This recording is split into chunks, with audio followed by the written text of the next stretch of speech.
The prisoner's whisper cut through the silence of the detention bay like a blade through flesh. Please, kill me before she gets out. Leo stood frozen, his plasma rifle trained on the raider captain slumped against the bulkhead. The man's face was a mask of dried blood and terror, but it wasn't the fear of death that widened his eyes. It was something far worse. What's in the cage? Leo asked, his voice steady despite the ice creeping down his spine. The raider's gaze shifted to the reinforced containment unit humming in the corner of the ship's cargo. Hold, triple locked, shielded, and vibrating with something that made Leo's teeth ache. Your mistake, the raider wheezed. Our doom. The end of everything we tried to steal. Lisa's voice crackled through Leo's comm. Status report. Bridge is secure. Found their manifest. They hit a human research vessel 3 days ago. Leo's grip tightened. Human research vessels didn't carry weapons or valuables. They carried knowledge. And occasionally they carried mistakes. Lisa, get down here. We've got a situation. The galaxy had learned to fear humanity not for their weapons, though those were formidable, but for their sheer, reckless curiosity.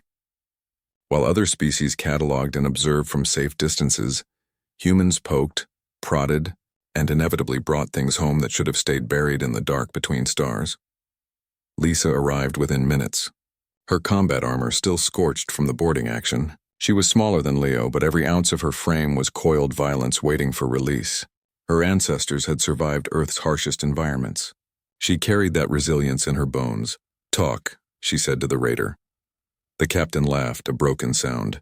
You salvaged the wrong ship, humans. We thought it was treasure. Advanced tech. Something we could sell. His eyes rolled toward the cage. But you can't sell a curse. Lisa approached the containment unit. Through the translucent panel, she could see something shifting in the shadows, something that bent light around itself in nauseating ways. Biohazard? She asked. Worse, the raider gasped. Your people found it on Kepler 442b in the ruins. They called it Subject 17. We just called it her. Leo felt the temperature drop. Kepler 442b was humanity's first failed colony. 2,000 settlers gone without a trace. The planet had been quarantined for 70 years. She was in stasis when we took her, the raider continued.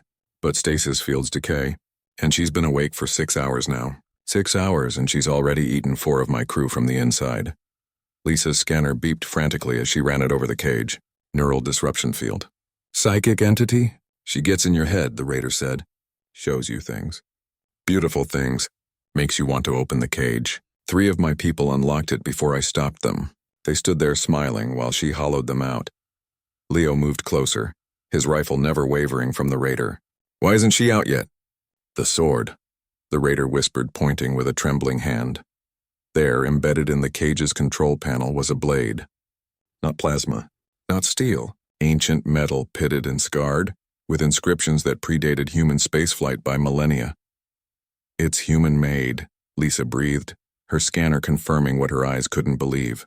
Iron-copper alloy. This is Bronze Age technology. Your researchers found it with her, the raider said. They put it in the cage as a control mechanism. Something about old superstitions having weight against old things. I thought it was primitive nonsense, but... He laughed again, that shattered sound. Every time she tries to break the containment, that sword burns brighter. It's the only thing holding her. The cage shuddered. The lights flickered. Lisa and Leo exchanged glances. This was beyond salvage protocols. Beyond first contact procedures. This was the kind of situation that ended with entire star systems going dark. We should jettison it into the nearest sun, Leo said. Can't, the raider gasped. She's linked to the ship's systems now.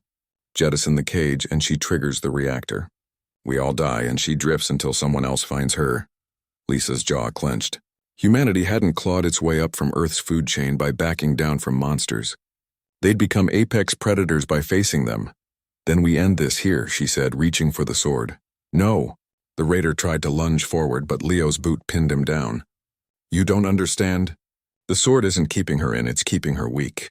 Remove it and she'll be at full strength. Lisa's hand hovered over the ancient blade. Then why did you want us to kill you before she got out? The raider's face crumbled. Because if she escapes at full strength, she'll do what she did to Kepler 442b. And this time she'll be on a ship. A ship that can jump to any colony in human space. The cage shuddered again. Something pressed against the containment field. A handprint that wasn't quite a hand, fingers that bent in too many directions. Leo made a decision. Lisa, record everything. Full spectrum analysis. If we don't make it, at least the data survives. She nodded, activating her armor's black box recorder. Then she looked at the sword, at the cage, at the thing inside that had ended 2,000 lives. And she smiled, that particularly human smile, the one that had terrified predators across 100 worlds. She's scared of iron and old rituals, Lisa said, which means she can be hurt, which means she can die. The raider's eyes went wide. You're insane. No, Leo said, moving to flank the cage. We're human. There's a difference. Lisa gripped the sword. Ancient metal forged in humanity's infancy, hummed with recognition under her palm. Maybe their ancestors had fought things like this before. Maybe that's why the old stories spoke of iron against fairies, salt against spirits, silver against darkness. Maybe humanity had always known that monsters were real. On 3, Lisa said, we pull the sword and finish this the old way. The cage screamed. The raider screamed.